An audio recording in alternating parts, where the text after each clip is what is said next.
There are trailblazers and then there are trail followers. Limbaram is one such trailblazer who blazed a new trail for Indian archery. It is tough to lead the way and to be on the front, but somebody has to do it, and Limbaram did it for India.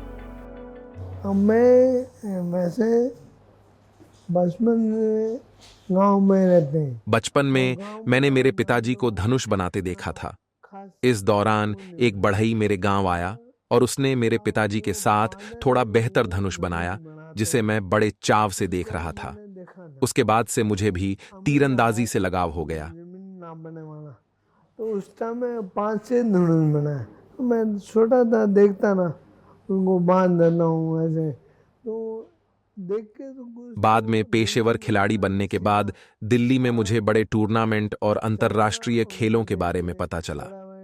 वास्तव में इन्हीं खेलों के दौरान मुझे अंतर्राष्ट्रीय स्तर के उपकरणों के बारे में जानकारी मिली।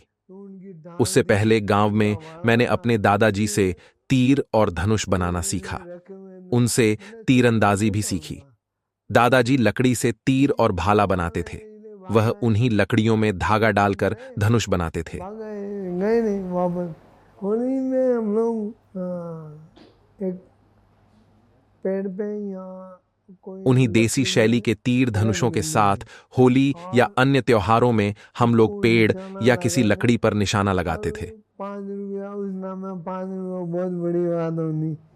10 रुपया ऐसे जितने हम ये शौकिया तीरंदाजी पैसे जीतने के लिए करते थे।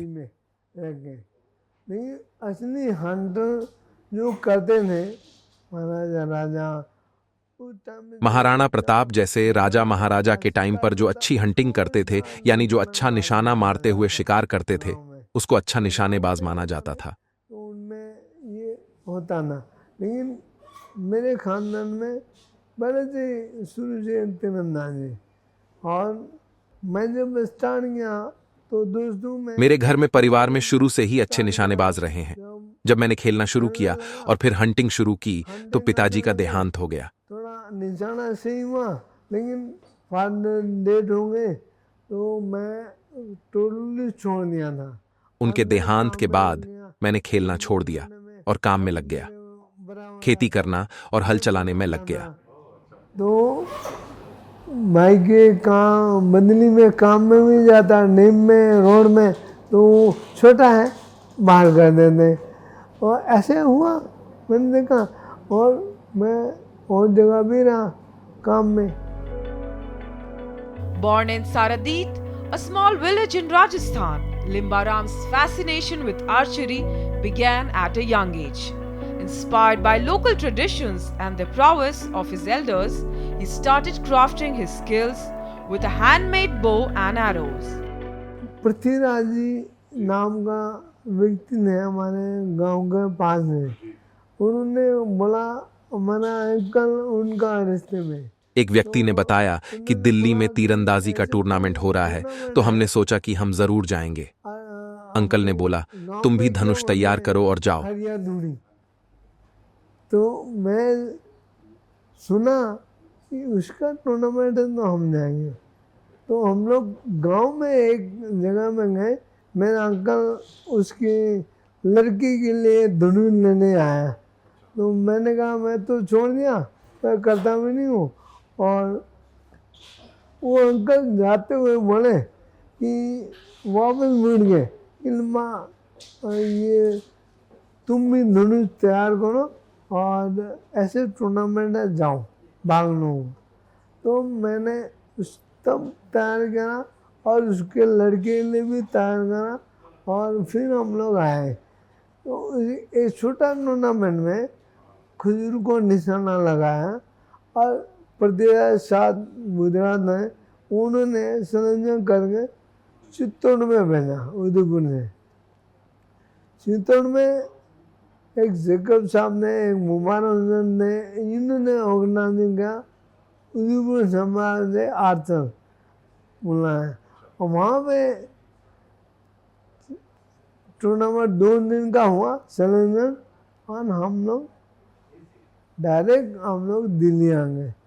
रमेश माटा नाम तो हमने के खूब थे तैयारी ना, की साईं और जी। फिर वहां गए। और छोटे उन्होंने टूर्नामेंट में निशाना लगाया। बोला टूर्नामेंट आपको 2 ऐसे दिन का था, चलना इसलिए पड़ेगा। हम थोड़े तो कपड़े हम लेकर एक डायरेक्ट सदन हम लोग और दिल्ली आ गए।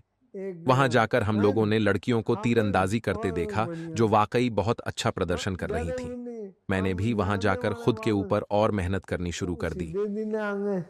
तो यहाँ आने के बाद देखा मैंने लड़कियों को तीरंदाजी करते हुए, तो मैंने सोचा अरे ये तो लड़की है, हम तो लड़का हैं, वहाँ इनसे बहुत बढ़िया कर सकते हैं। तब मेरे को समझ में आया और मैं मेहनत करने लगा।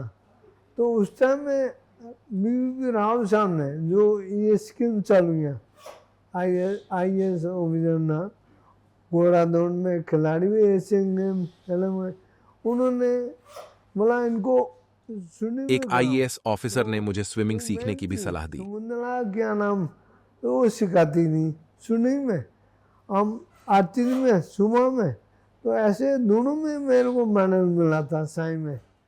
जब साई में टूर्नामेंट मुझे तो तीरंदाजी और स्विमिंग राजा ने ट्रेनिंग मिली, बोला नहीं, पर हम राव सर ने इनको मुझे तीरंदाजी में आगे बढ़ाने को तीरंदाजी में कहा। रखेंगे। सामलाल लिम्बानम नाम का खिलाड़ी तीरंदाजी में रहेंगे और इनको खेलना है। Limbaram's talent caught the eyes of national selectors, leading to his rapid rise in Indian archery ranks. His talent soon transcended borders, as he represented India on the global stage, capturing hearts with each arrow released.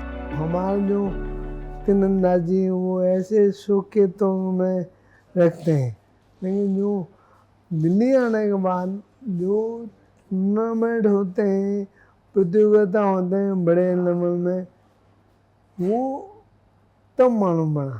Particularly देखा जाए गुरु और राव साहब, गुरु राव साहब ने मुझे छोड़ा नहीं, ये दो लोग यहाँ तक मेरे कि को जब मैं छोड़ा छुट्टी नहीं। पर जाता ये तो बोला वापस ट्रेनिंग नहीं, कैंप में बुला लिया जाता छुट्टी था। जाता तो भी बुला लेते, तो इन्होंने ध्यान दिया। और छोटी से तो बहुत ज़्यादा है कि उन्होंने जब मेरे को पहले बार बोला कि गुरु गोविंद जी 5 सर ने किलोमीटर कहा, तीर मारते हैं, गुरु गोविंद जी तो 5000 मैडम मीटर दूर तुम तक तीर चला 70 लेते थे, मीटर में नहीं तुम मार सकते, 70 या 90 मीटर 90 दूर तक तीर मीटर नहीं मार नहीं सकते। सकते।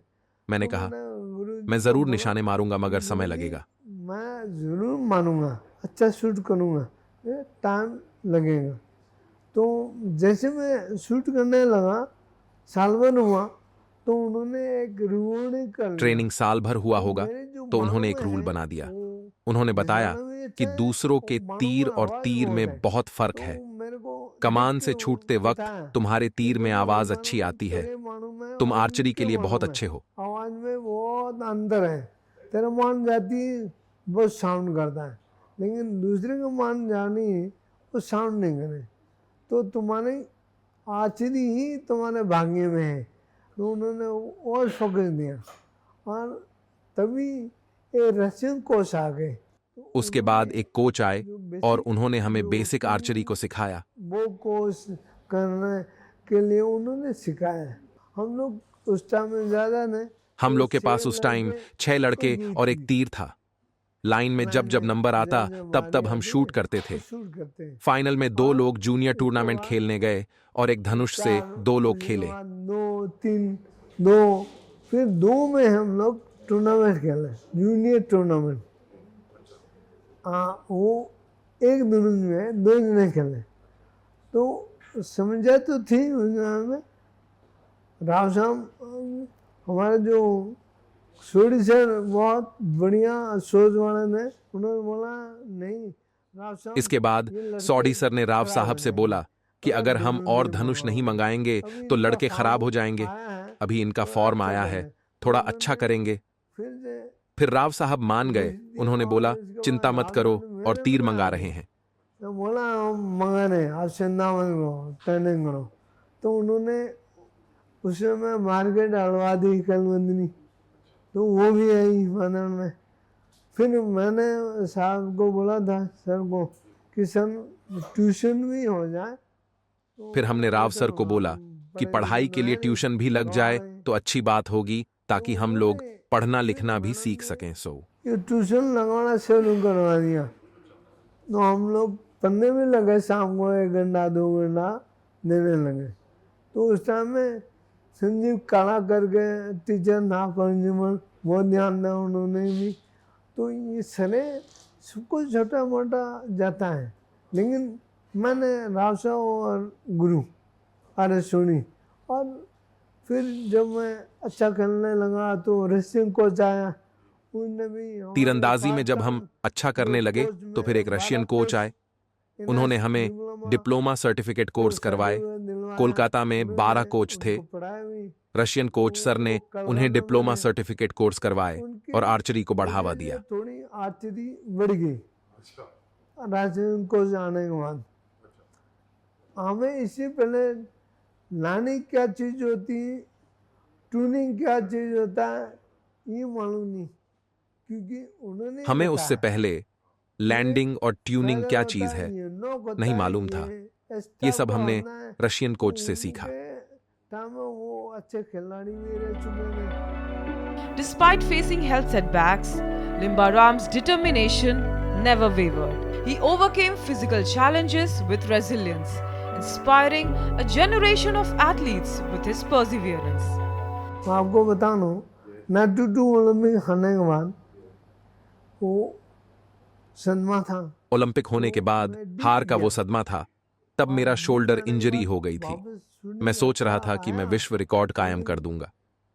देन मेरा शोल्डर इंजरी हो गया, तो मैं कुछ कर नहीं पाता। लेकिन उस टाइम मैं सोच रहा था कि मैं विश्व रिकॉर्ड कायम कर दूंगा। और मेरा 4-5 महीना बहुत बढ़िया स्विमिंग। 4-5 महीने मेरे बहुत अच्छे गए, लेकिन इंजरी के बाद मैं होपलेस हो गया। फुटबॉल भी खेला, जिम भी किया, पर मसल्स कम हो गया। फुटबॉल भी खेला और जिम भी किया था। और जिम में जो मसल लॉक होता है वो जाम हो गया, मतलब टूट गया, क्रैम्प हो गया। तो इसके बाद वो जुड़ने में टाइम लगता है। और आर्चरों को मिनिमम देखा है, रीढ़ की हड्डी तो थोड़ी डिस्प्लेस होती है। ऑपरेशन हुआ, कुछ लाडम संघा का भी हुआ, डोला मंडल जी का हुआ जो ओलंपिया नहीं। तो मैं देखता था, मेरा वैसे नहीं हुआ, लेकिन इंजरी हाथ का हुआ। तब मैं सोचा अरे मान जाना बेटा ने, क्या माना। इंजरी ठीक ना होने के कारण मुझे लग रहा था मर जाना ज्यादा बेहतर है। अपने सपने को टूटे हुए देखकर मुझे लग रहा था कि मैं कुछ नहीं कर पाऊंगा। क्या फायदा, वो जन्म लेंगे, दोबारा आएंगे, दोबारा लड़ेंगे, ये विश्वास मेरा तो सोच चलता था। लेकिन समय देखा गया, फिर मैं अपनी हिम्मत हार चुका था। इंजरी की वजह से ओलंपिक में अच्छा प्रदर्शन नहीं कर पाया। जब मैं स्वस्थ था तो मैंने सोचा था कि यूएस कोरिया का रिकॉर्ड तोड़कर भारत का नया रिकॉर्ड दर्ज करूंगा। कोरिया का रिकॉर्ड ब्रेक करना और भारत का नया रिकॉर्ड कायम करना। Limbaram's success in archery was indeed influenced by his disciplined approach, which often included meditation. His practice of meditation contributed to his ability to maintain composure and perform consistently at a high level during competitions. Meditation में बैठ जाना, उसमें माता का भक्त था, तो मैं पूरी रात बैठता था ध्यान में, जब तक उसका मेरे को हैंड नहीं मिल जाए, तो मैं उसको लड़ता रहना। फिर मैंने स्पिरिचुअलिटी की तरफ ध्यान दिया। आज मैं जो हूँ वह अपने कंसंट्रेशन में अपने आप को फोकस करने के कारण बना। जब उसने मेरे को थोड़ा थोड़ा हैंड दिया, जब मैंने देखा उसको कि वो सपोर्ट दे नहीं, कुछ पूजा पाठ होती थी उस नाम में, वो भी किया। और देन मैं समझता ना मैं अलोन हूँ, बहुत अकेला हूँ, ताकि मेरे को समझ आए।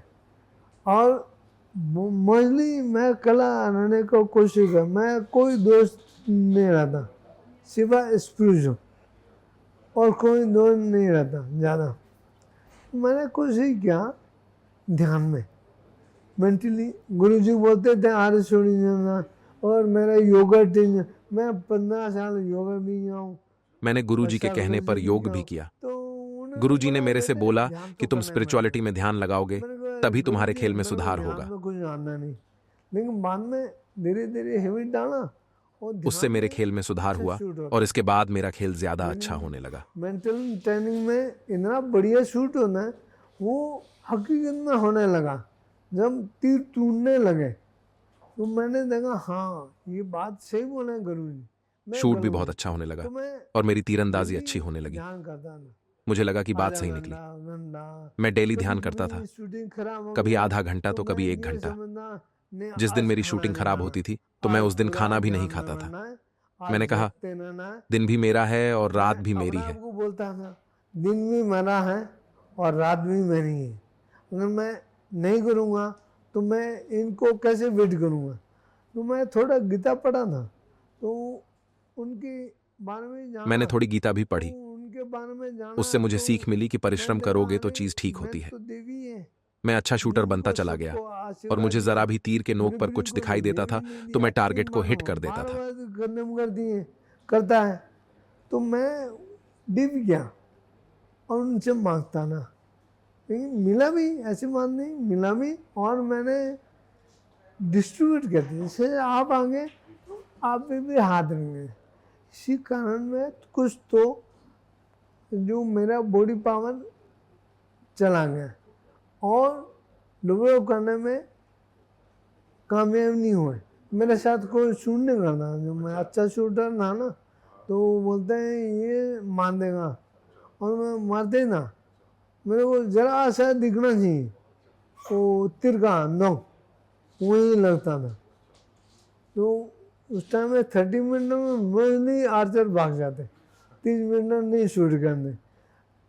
अच्छा ना वो सब कुदरत ने लिया। मैं जब पृथ्वीराज चौहान के बारे में पढ़ा, गुरु गोविंद जी के बारे में पढ़ा, पृथ्वीराज चौहान तो और गुरु मैंने गोविंद सिंह जी मेरे इनसे आइडियल भी थे ज्ञान लिया। और मैं इतना अच्छा शूट करता उनको था काम में कि बना। मेरे साथ वाले खिलाड़ी भाग जाते थे। हमें बहुत सब शेड्यूल में रहना पड़ता था। दिव्य सुबह शक्ति जल्दी है उठना पड़ता था। जो हमको नाश्ता चलाती करने है। के बाद थोड़ा सा मैंने रेस्ट करने के प्रूफ बाद देखा तुरंत था शूटिंग में जाना बहुत पड़ता पहले, था। जब मैं डीप ध्यान में गया तो ये दिव्य है और दिव्य शक्ति है हमारी बॉडी के चारों तरफ काम करती है, जो मेरे को बार बार दिखा देना। तो मैंने देखा था वो ये, और हर आदमी के सामने वो कोई खाली नहीं है, नर नारी हो उनके साथ है। मैंने वो देखा और तब तक ठीक हुआ जब तक उसका आशीर्वाद था। वो आशीर्वाद हटा तो मैं अच्छा शूट नहीं कर पाया। मैं कई बार बीमार पड़ा, कई बार ठीक करा है, मेडिकल से भी ठीक करा है, अपने और से भी गुरु महाराज से मिल के भी ठीक करा है, मंदिर जाके भी ठीक करा। Limbaram's legacy is not just about medals and records. It's about inspiring generations to pursue excellence, to believe in the power of dreams. Wish करता हूँ कि वो ध्यान में रहें, अधिक ना बात करें, अधिक ना इधर उधर जाए, पूरा ध्यान अपना पूरी शक्ति इकट्ठी करें और मेन टाइम में लगाएं जो हम फिल्म में उतरेंगे टूर्नामेंट में, ताकि वो अच्छा रिजल्ट मिले, मेडल मिले, विजय हो। क्योंकि ये मैंने देखा आर्चर में भी, इवन किसी भी खेल में हमारे इंडियन खिलाड़ी ज़्यादा बड़ा बड़ा करता है, बोलता ज़्यादा है, देखता ज़्यादा है। तो आज के दिन में ये मोबाइल आ गए, तो ये मोबाइल से जो लाइट निकलती है तो हमारे जो सिर के चारों तरफ देवी शक्ति होता है वो क्रैश हो जाती है, वो आँख के थ्रू आती है, देवी शक्ति आँख के थ्रू आती है। वो अगर ज़्यादा मोबाइल को देखेंगे तो रोशनी बढ़ेगी और वो क्रैश होगा। तो मोबाइल से भी दूर है थोड़ा, जब तक टूर्नामेंट खेलना है, इसके बाद ठीक है थोड़ा बहुत देख लो, लेकिन और भी आगे टूर्नामेंट खेलना है तो अलर्ट हो जाओ। अब अपना आपको ये पढ़ाना है, ये भी मत समझो कि इंडिया से चुने हुए जा रहे हो तो इंडिया का नाम करना आपके हाथ में है, हर एक के हाथ में है। यही संदेश है उनको, बिलीव करो अपने इस पे और अपने खुद पे, और एक दूसरे का सम्मान करते हुए आगे बढ़ो। ये मेरा थैंक यू।